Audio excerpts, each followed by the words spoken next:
সবৰে এটা জোকোৱা নাম থাকে, ষ্টুডেণ্টৰো থাকে, টিচাৰো থাকে। ইয়াতে বহুত অকণমান আগতে মই মতা শুনিলো আমাৰ ইয়াত জোকোৱা নাম কাৰ কাৰ কি আছে?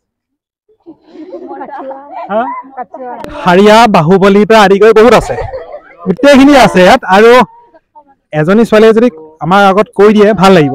কোনোবা এজনী আহা, প্ৰথমে চিনাকি কৰাই লৈছো, খুব লাহে ধীৰে যায়, ধীৰে গম্ভীৰে যায়।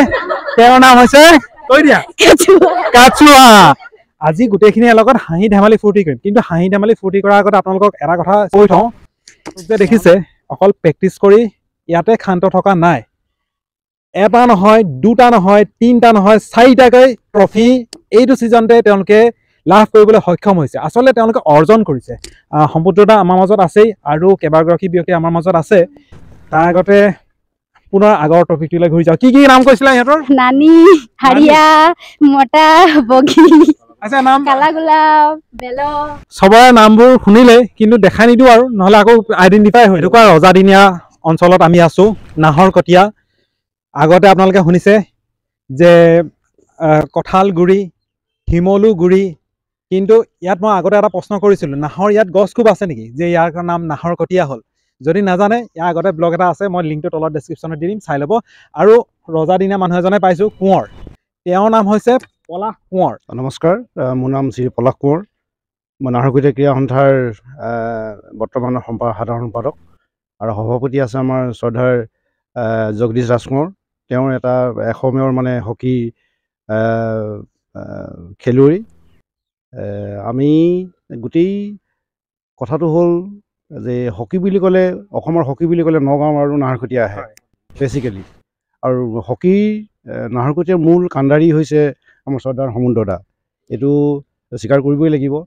ক্ৰীড়া সন্থাই মাত্ৰ এটা পিক আপ দিছে। ক্ৰীড়া সন্থাৰ যদিও নাহৰকটীয়াৰ ক্ৰীড়া সন্থাৰ খেলপথাৰত আমি মাত্ৰ পথাৰখনেই দিছোঁ, গোটেই সিংহভাগ আমি শ্ৰদ্ধাৰ সমুদ্ৰ দাকে দিব লাগিব। আমি মাত্ৰ এটা পিক আপ দিছোঁ। আৰু ইয়াৰ পৰা যিবিলাক আমাৰ ছোৱালীসকলে খেলিবলৈ যায় ক্ৰীড়া সন্থা হৈ, আমি তাত মাত্ৰ এটা অংশই আমি দিব পাৰোঁ, যিহেতু আমাৰ নাহৰকটীয়া ক্ৰীড়া সন্থাৰ তেনেকুৱা কোনো ছাফিচিয়েণ্ট পুঁজি আমি হেৰি কৰা নাই আমাৰ বৰ্তমানেও। গতিকে আমি গোটেই আচলতে আমি হেৰিটো দিব লাগিব সমুদ্ৰ দাক। এয়াই গম পালে, সমুদ্ৰতা সকলোৱে সমুদ্ৰৰ কথা কৈ আছে। হকীৰ সমুদ্ৰ নে সমুদ্ৰৰ হকী, এইটো এটা ডাঙৰ প্ৰশ্ন। আহক, আমাৰ মাজত গোটেইখিনি আছে। এওঁৰ নাম হৈছে সমুদ্ৰ বুঢ়াগোহাঁই। বিভিন্নজনে বিভিন্ন সময়ত খেলপথাৰত খেলি পেলাই চাকৰি পায়। চাকৰি পোৱাৰ পিছত এটা খুব ধুনীয়া পৰিৱেশত, ধুনীয়া লাইফষ্টাইল, লাক্সাৰিয়াছ লাইফষ্টাইলত থাকে। তাৰপিছত খেলপথাৰখনলৈ ভুমুকিও নেমাৰে। কিন্তু নাহৰকটীয়াৰ সমুদ্ৰ বুঢ়াগোহাঁই, তেখেতৰ কথাটো অলপ ব্যতিক্ৰম এই কাৰণে তেখেতে অইল ইণ্ডিয়া লিমিটেডত চাকৰি কৰিছিল। খেলাৰ আগতেও এইখন ফিল্ডৰ লগতে জড়িত হৈ থাকিল আৰু এতিয়া চাকৰিৰ পৰা অৱসৰ পোৱাৰ পাছতো এই ছোৱালীখিনিৰ সৈতে জড়িত হৈ এইটো বৰ্ষত 4টাকৈ ট্ৰফি অৰ্জন কৰিবলৈ আছে। 1, 2, 3, 4টা ডিষ্ট্ৰিক্ট স্কুল হকী। আৰু এইটো কি হয়? Senior women district, senior women inter district. আচ্ছা। আৰু all Assam junior inter district আৰু all Assam sub junior. All Assam sub junior, মানে সাব জুনিয়ৰৰ পৰা একদম ছিনিয়ৰলৈকে 4টাতে তেওঁলোক আজি চেম্পিয়ন।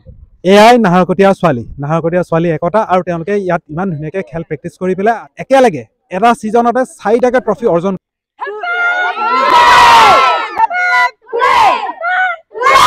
সকলো নাহৰকটীয়াই হকীয়ে গোটেই অসমতে খলকনি সৃষ্টি কৰি আছে। আপোনালোকে নাহৰকটীয়া হৈ পেলাই কেনেকুৱা অনুভৱ কৰে বাৰু? গৌৰৱ অনুভৱ কৰোঁ। প্ৰত্যেক দিনাখনে বিভিন্ন বয়সৰ ছোৱালী আহে, আপোনালোকেতো দেখিয়ে থাকে। সিহঁতক দেখি পেলাই অনুভৱটো কেনেকুৱা হয় বাৰু? পাৰিবনে সিহঁতি ভৱিষ্যতলৈ আৰু মানে কণ্টিনিউ কৰিবলৈ? চেষ্টা কৰি আছে, যথেষ্ট চেষ্টা কৰিছে। আৰু ছাৰৰ অৱদান আছে ইয়াত, সমুদ্ৰ ছাৰৰ।